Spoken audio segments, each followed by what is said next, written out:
I'm remarrying her, so divorce me. I've been supporting our life until now, so you should be alright with $0 of alimony, right?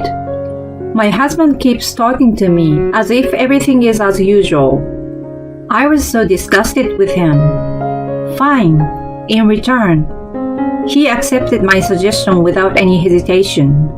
But he seems to not know that he's the one who loses. My name is Leah. I'm a 38-year-old housewife. My husband Sam and I have been married for 10 years. We first met at our workplace. We both knew each other as colleagues working for the same company. We were working on a project together, and as we worked more and more on the same team, we naturally got closer. We started going out for drinks and then started dating. After about a year and a half of dating, he proposed to me and we got married. He told me that once we were married, he wanted me to be a stay-at-home wife. I loved my job, but I also wanted to experience being a housewife. So I decided to leave my job for good. At the wedding, many people, including friends and people at work, congratulated me and I was able to have a very happy ceremony. My newlywed life with my husband was very enjoyable, and I worked hard at housework every day to be a good wife. I bought cookbooks, cooked many dishes, and improved my skills. My husband seemed always to be happy and said how delicious my food tasted. And he worked very hard at his job. When we were both working, I was paid a little more than he was. But now, he brings in the same amount of money as I did back then. So I decided to save money as a housewife. I looked up a lot of money-saving techniques on the internet and YouTube and referred to them. I cut fixed costs as much as I could and kept food expenses at a reasonable level. Thanks to these efforts, I was able to save quite a lot of money every month. Well, my husband lightly lamented that he would like to have a little more pocket money. But I will let him off the hook for that, as it's a problem that every married businessman has to deal with. After that, I continued to work hard as a housewife, doing housework and saving money. I think a big part of the reason I was able to do so well was that my husband regularly praised me for my efforts. Thank you for always working so hard to take care of the household. I can focus on my work with peace of mind. He thanked me by saying that. When he said that to me, it made me happy and makes me want to work even harder. Even after a few years of marriage, I was still able to lead a peaceful and happy married life. Then, my husband suggested that we buy a house. The room we are living in now is not so inconvenient, but it is a little bit too small for two people. I think it's time to move into a new house. I agree with my husband. The reason we had been saving so much money was to make a big purchase like this. I had always wanted a home of my own too. We decided to buy a house and we immediately went to a real estate agent. And we looked at a lot of different properties. Among them, we came across a property that seems intuitively good. My husband wanted to buy a house with a large room of his own. And if the house is close to a train station, he said he would let me decide. That house already met my husband's requirements, so we decided immediately. We paid the down payment from the savings I had saved. And we took out the loan and moved right in. The life in the new house was comfortable and fresh. My husband and I were very happy, and I felt the same excitement as when we were newlyweds. When we first moved in, we had a lot of fun. We invited each other's friends and had home parties. We enjoyed our life in the new house. Of course, I have continued to save money since then, and I'm saving for the future. The monthly mortgage was just a little more than the rent we had been paying at our former house, so not much has changed in terms of what I do to save.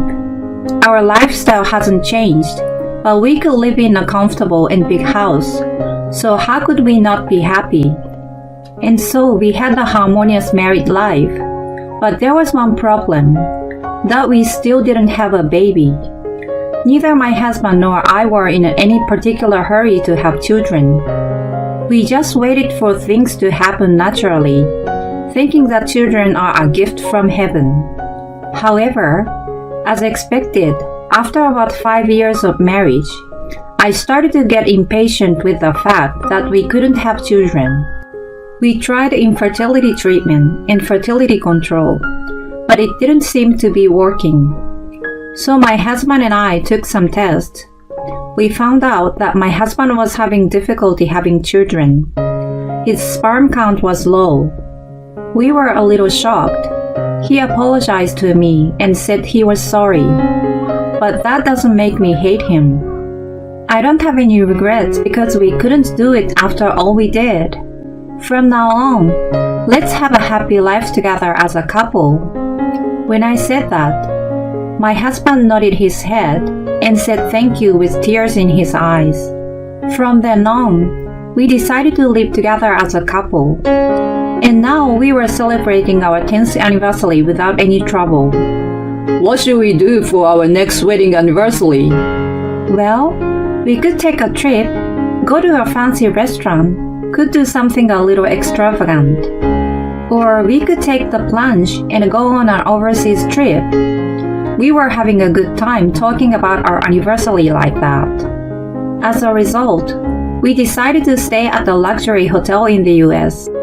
However, about a month before our anniversary, my husband apologetically told me that he had to go on a business trip and that he couldn't go on our anniversary trip.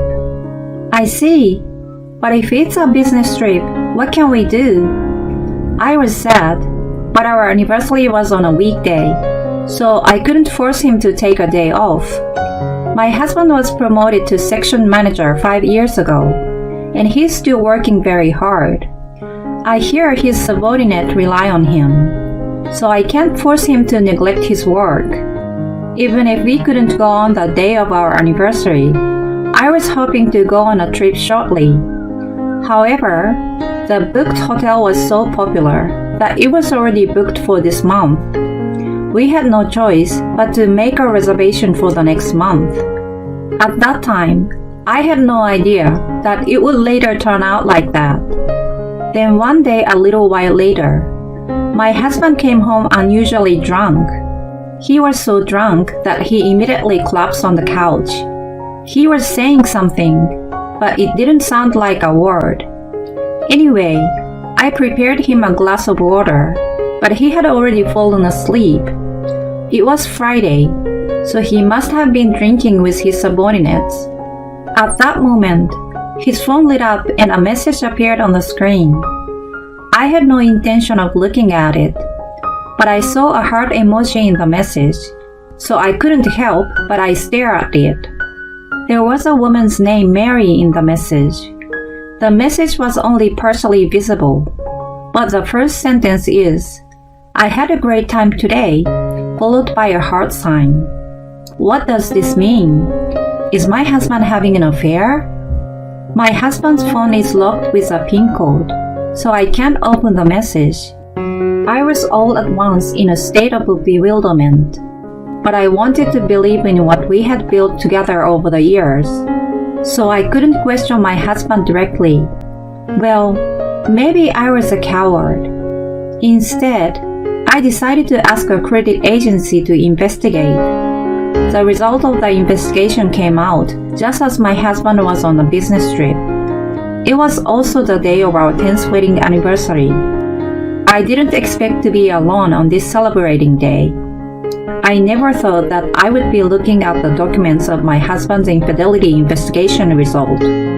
And when I saw the documents, I was astonished. My husband was having an affair, but it had already been a year. My husband had never shown any signs of such an affair, but he was having an affair with a woman I didn't know behind my back. He had betrayed me. This fact weighed heavily on me and shocked me. I had promised my husband that even if we could not have children, I would stay with him. But it wasn't the same for him. The other woman was a young female employee, 10 years younger than me. In short, he laid his hands on his subordinate. I couldn't believe it. My anger at my husband rose, and my love for him faded out completely. My husband told me he was on a business trip. Maybe he was on a fair trip with his lover. Come to think of it, my husband had made the reservation at the hotel by himself. If my husband is having an affair on our 10th wedding anniversary, it would suck. But since I'm not sure whether it's true, so it's useless to think about it. For now, I decided to prepare for a divorce. First, I need to find a job. It's been 10 years since I quit my job, so it's not going to be easy to get hired. So I decided to look for a job as soon as possible and go for an interview.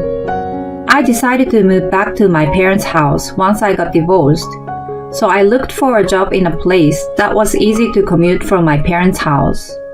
I found a small accounting firm that was looking for a part-time position. I had a bookkeeping degree, so I decided to apply. I applied online and was contacted immediately and asked for an interview the very next day. I hurriedly prepared my resume and went for the interview. The president of the company who interviewed me had a good impression of me and hired me. I was thankful that I got the job because it lessened my mental burden so much. I then packed my bags and was ready to leave home right away. And then, my husband came home after his business trip. But my husband was not alone. I caught a glimpse of a woman behind him. I had a bad feeling about this, but I kept me cool for now and asked my husband, "Who is this woman?" And then, my husband said this without hesitation. "She's my new wife." Huh? When my husband said this, the woman firmly showed her face to me. Ah! Her face was the same as that of the woman in the photo evidence sent to me by the agency. I couldn't believe that my husband brought his lover home. Both of them have suitcases in their hands. This means that my husband was not on a business trip, but on an adulterous trip after all.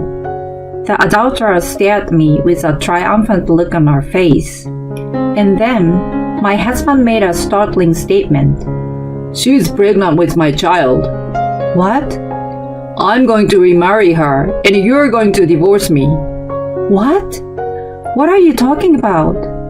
I was surprised that his lover was pregnant with my husband's child, but they thought that I'm shocked because my husband wants to divorce me.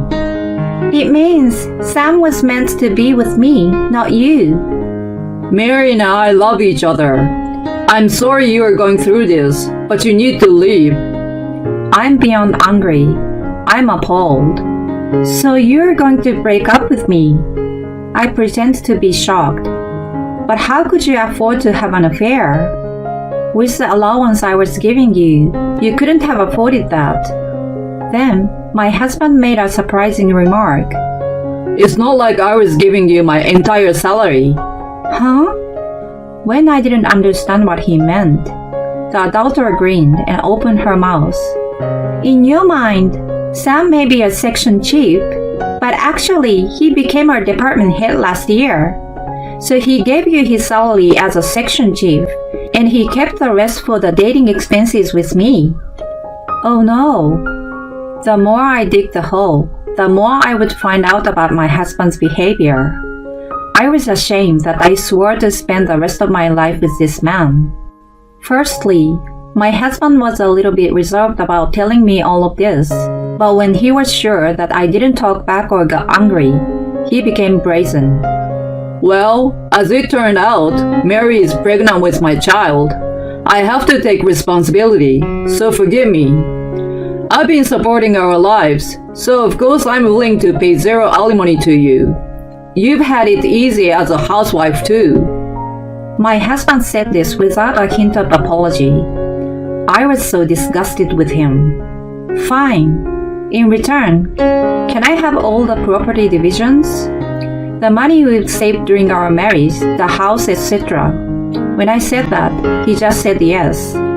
I don't think you could save that much with my salary as a section chief. And this house was not that expensive to begin with, so we can buy this much again soon. My husband readily accepted my request, but he still doesn't know which one of us will lose more from this divorce. I took the divorce papers he brought and signed them. Okay, I refiled it myself. Okay, thank God you are so understanding. I'm glad you were able to get a divorce so easily. The adulterer said that and tangled herself in my husband's arms as if to show me.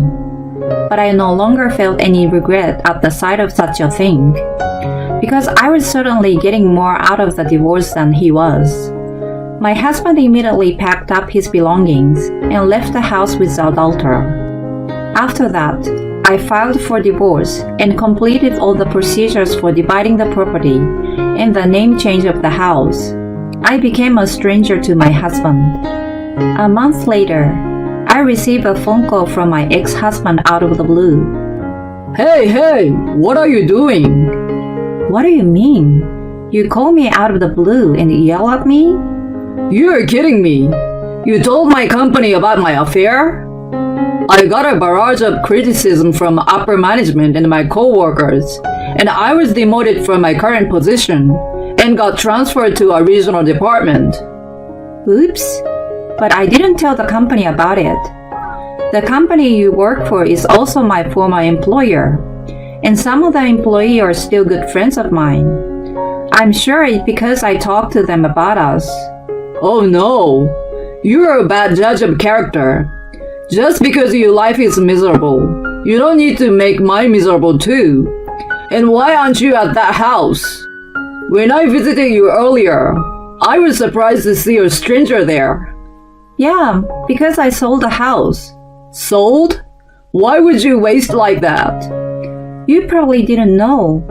I happened to have information that the land price in that area was going up. So I was able to sell it for a lot more than we paid for it. Really? And when you said earlier that my life would be miserable, you were wrong. I worked very hard to save money on the salary you were giving me. I was able to save close to 10 million even after we bought the house. 10 million? That's why I want more than getting alimony and doing the usual division of property. Oh no! Everything happened because you were having an affair. Also, don't you remember that you have a body that makes it difficult to have children? Is your lover really pregnant with your child? Oh. My ex-husband seems to have forgotten about it because we found out about it so long ago. Wait, Mary is meeting another man? I don't know, but why don't you look into it? Anyway, I don't want you to get involved with me anymore. If you ever show up in front of me again, I will call the police. With that, I hung up the phone and blocked my ex-husband's number. Later, I heard from my ex-coworker. The baby Sam's lover is pregnant with was in fact not his child. Sam got angry that he was deceived and broke up with his lover. But he lost a lot. He can no longer get promoted at the work. And we could have used the savings I did for us together, but he ruined it himself. Now he's working in a local department where he doesn't know anyone. On the other hand, I'm living at home with my parents for the first time in a long time. I'm working hard at the accounting firm. I'm going to invest a large amount of money I've earned this time to further increase my assets. And I will study more and more about my job, and in the near future, I hope to be hired as a full-time employee. As for my love life, I will take my time and hope to meet the right person. For now, I'm going to focus on work and family time.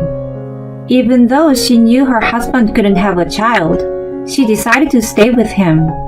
So it sucks that he betrayed her. I think she deserved to get all of the savings, her house, everything. That's how much she supported her shitty husband. And from now on, her main focus should be on enriching her own life. I hope she will have a happy life. My husband left the responsibilities of taking care of his own father and all the housework to me and hangs out until dawn every day without giving me enough living expenses. He asked me to dedicate my time to the care of my sick father-in-law. I quit my job as a nurse, which I loved, and devoted myself to him. And yet, Are you asking me for money again? we can't live on such a small amount again this month. It's your job to make ends meet within the budget. But there's a limit, you know. This is impossible. You're all talk and do nothing. Who actually brings money here? My husband, who had shoved me away, looked down at me and smirked. You are only eating money instead of making it. You are like a parasite. How dare you? If I leave you, you won't be able to survive. At best, you should flatter me so that I don't throw you away. I can divorce you anytime I want. You see? He flaunted papers in front of my face. He threw them at me and walked out of the living room. I picked the scattered paper up and spread them out on the floor. Unintentionally, my mouth made a smile when I saw the title Petition for Divorce. He believed that I was the one to suffer from the split. Not at all. I was not surprised since he wasn't aware of something important. How pathetic. I dialed the lawyer's number as I stared at the papers. My name is Michelle. I was a nurse at a private hospital. It was a tough job, with night shift and many days without breaks. Being a nurse had been my dream since I was a little girl. I found it as rewarding as it was hard. I truly loved my job. Although my husband Ryan and I seldom saw each other due to our busy schedules, we never had friction, and our marriage somehow carried on smoothly. My life changed drastically after an incident. One day, my father-in-law, Ryan's only living family member, suddenly became incapacitated. He was living alone at that time and was no longer able to take care of himself. He needed nursing care. Of course, Ryan was worried about him and asked me to take care of him. He told me that he would work harder, so he wanted me to quit my job and devote myself to caring for my father-in-law. I suggested we take advantage of the many convenient nursing care services available those days. He worried that his father would feel too uncomfortable having a stranger take care of him. I didn't want to quit my job, but my father-in-law was always very good to me. I well knew that his personality was too considerate of others. I understood Ryan's concern and finally decided to leave my job after much consideration. He also promised to help me with the housework as much as possible. I was sure that we were able to handle the new living arrangement. Things went well at first when we started living with my father-in-law. Ryan kept his promise and helped me around the house. Although the money we could spend was not much, we just needed to live modestly to get by. As time went on, Ryan became lazier and less helpful and gave me less money. When a year passed, not only did he stop helping me completely, but started spending his salary as he wanted. He didn't make a lot of money to begin with. Our incomes were cut in half when I quit my job, and we were in a financially difficult situation. In between taking care of my father-in-law, I looked for cheap groceries and had to drive far out to buy them. When Ryan wasn't around, I ate as simply as possible. I couldn't afford to buy new clothes or go to the hairdresser. When the living became too tight, I asked Ryan for help, but he always got annoyed with the word money. Hey honey, about the living expenses this month. I gave you the money already. Yes, but it's less than last month. I can't make ends meet with that. Are you kidding me? It's your job to manage within the budget. But it's too small. After I quit my job, It's been a constant struggle. Please put more in the house. What the hell? It's my hard-earned money. How I spend it is up to me. I won't stop you from spending it. I'm asking to at least give me enough to live on. You're talking all high and mighty. Just because you are a nurse, you still think you are so important. You may have made good money in the past, but now you are unemployed. You are a parasite that doesn't make any money. All you have to do is be quiet and do as I say.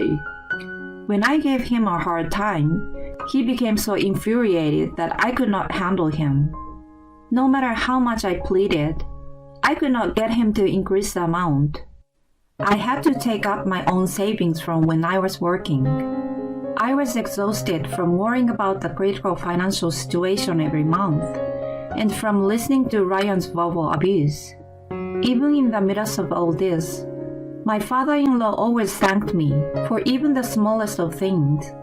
He knew that we were having a hard time making ends meet and tried to give me his pension. He was a really nice man and my only emotional support. Ryan's attitude and life, in general, were difficult to handle, but I enjoyed spending time with my father-in-law. I thought that if he was there for me, I was going to do my best. However, my only happiness was easily taken away. Nearly 2 years after I began caring for him, he suddenly passed away. That day, I was at the supermarket a little farther away because there was a special sale.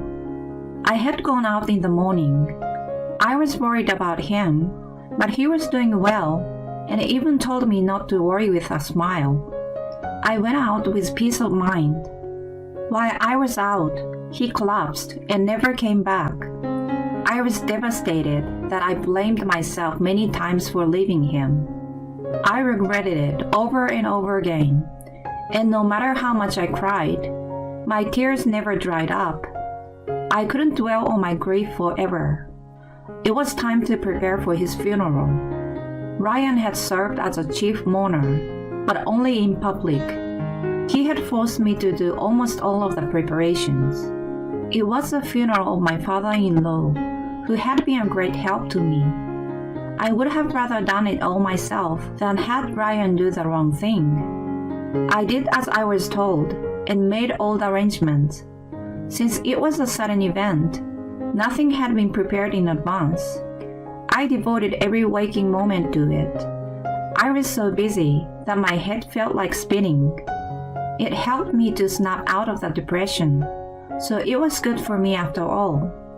It would be a lie to say that I was not irritated by Ryan, who yelled at me, and when he was satisfied, he watched the TV without helping me. I still tried to do my best for my father-in-law. The attendees, however, expressed their sympathy for Ryan. No wonder. They didn't know our internal affairs, but I was at my limit. It was so sudden. It must have been hard to prepare. No, this is nothing. Just before he passed away, he required nursing care, wasn't he? You took really good care of him. He's my father who raised me, so I didn't think it was hard. With such a fine son, I'm sure he will be able to go to heaven in peace. I hope so too. I'm sure he appreciates you all for coming today. Thank you. Ryan wore a fake smile and chatted with attendees in a friendly manner. The details of the conversation made me sick, and I had the urge to start cursing him out. He did absolutely nothing to prepare for the funeral or to take care of his father. There were days when he didn't even try to check on him. I couldn't forget how sad his father looked when he kept coming home late at night and didn't exchange a single word with him for days. And yet, the moment he was gone, Ryan acted like a good son. I couldn't help but feel disgusted. Once I got the feeling of dislike for him, it was very difficult to erase it. Even after the funeral, I couldn't get rid of the distaste. Since my father-in-law was gone, there was no need to continue living with him. Divorce. The word crossed my mind. I pondered if it was the right thing to do. I was still in doubt, but my revulsion for him was growing day by day, and it never disappeared. I was still procrastinating on what to do. I couldn't make up my mind, even though I was feeling the limits of my married life. It was just out of habit that kept me going through each day as before. Then something happened by chance. When I went to the local supermarket in the evening, the seasoning I wanted was out of stock. I decided to go to another one a little farther away. I bought what I wanted, and when I came out of the shop, I saw Ryan, who was supposed to be at work. I thought about calling out to him, but he was acting strangely. I decided to watch him from afar. He looked around and then disappeared into a building. There was a large sign above the door that he walked into. The name of a consumer finance company I had heard of was written on it. As soon as I saw it, my entire body went cold. It felt like I was placed in a freezer all of a sudden. I thought it was what it meant to have one's blood drained from the body. On the contrary, my mind was strangely calm and clear. Not only did he not pay me enough living expenses, but he also borrowed money without telling me. I wondered how long and how much he had been in debt. I decided to get a divorce at that moment. I couldn't live with such a man any longer. I felt my feelings for him rapidly cooling down. My feelings, which had been almost nothing, melted away like snow. That day, I waited in the living room until he came home. It was dawn when he finally showed up. "Morning, hon. You're back late." Yikes! What are you doing so early? "What's wrong if I was awake?" Nothing. What's going on? I want to go to sleep. "Of course you do. You have been hanging out until now." If you are being sarcastic, save it for another time. I'm tired from working unlike you. "Oh, right. I'm sorry. I have something important to tell you." What? "Let's get a divorce." Huh? What are you saying all of a sudden? "I have been thinking about it." What the hell? You are living off me. How are you going to survive after the divorce? I mean, you don't give me enough money to live on, so a divorce won't make a difference. Right. You're an angel in white. You are a nurse. You can live without me. Is that it? If you insist so much, I will divorce you. Let's go and see a lawyer later this morning. He locked himself in the bedroom after that. He took a day off and took me to see a lawyer as he said. He signed the divorce petition and slammed it down on the desk in front of me. Thus, we were more easily separated than I had expected. Ryan kept mumbling that it was too late to regret it, but I ignored him. I decided to return to my parents for the time being. When I explained the situation to them, they offered to help me, so I took their word for it. I immediately started packing up my belongings in the house. While I was at it, I also cleaned my father-in-law's room and found his will in a chest of drawers. I told Ryan, who seemed more delighted than I had expected. He opened the envelope with great enthusiasm. When he finished reading it, he repeatedly mumbled it was a mistake. I peeked in from beside him and understood that there was nothing he had expected written on it. The will stated that the several stocks his father owned were bequeathed to me. It also enclosed a long letter of thanks to me. No, this is not true. Oh my God! Normally, I, the only son, inherit everything, don't I? That may be so, but the will says... You've got to be kidding me. This is ridiculous. But the will says... This is invalid. It has your father's signature on it. It was such a shock to him. He suddenly fainted and collapsed on the floor. I called an ambulance, but I felt like I was already a stranger to him, so I left the rest to the paramedics. He was taken to the hospital. I didn't think there was a need for me to wait for his return, so I packed up the rest of my belongings and left for my parents' house. Sometime later, when my life had settled down, I went to inform Ryan's relative, who had been kind to me about the divorce. When she heard my story, she was very sympathetic and gave me a warm hug. When I had finished talking, she looked at me awkwardly, as if she was ashamed, and then she finally spoke in a hushed voice. Ryan had run up a large gambling debt behind my back. That was before we moved in with his father, and had been so since shortly after we were married. His love of gambling and his frequent trips to consumer finance companies had become a rumor in the small community. I felt ashamed that I had no idea why other people knew and gossiped about it.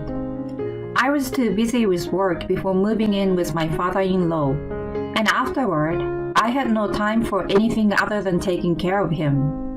Moreover, Ryan had been telling people that he could pay off his debts with his father's inheritance right away. He had no doubt about it. The rumor must have reached his father from somewhere. Knowing that, he made his will. Ryan, who had been borrowing money in various places without care, relied on his inheritance. When he found out that he was getting nothing, he fainted with shock. He was released from the hospital in no time and returned home. Now he needs to pay off his debts himself and is living from hand to mouth. I, on the other hand, went back to my parents and took a break for a while. Now I am back to work as a nurse. My days are as busy as ever. I'm happy to have the work I love once again. I don't want to think about marriage for a while. Instead, I want to focus on my job and put my effort into it.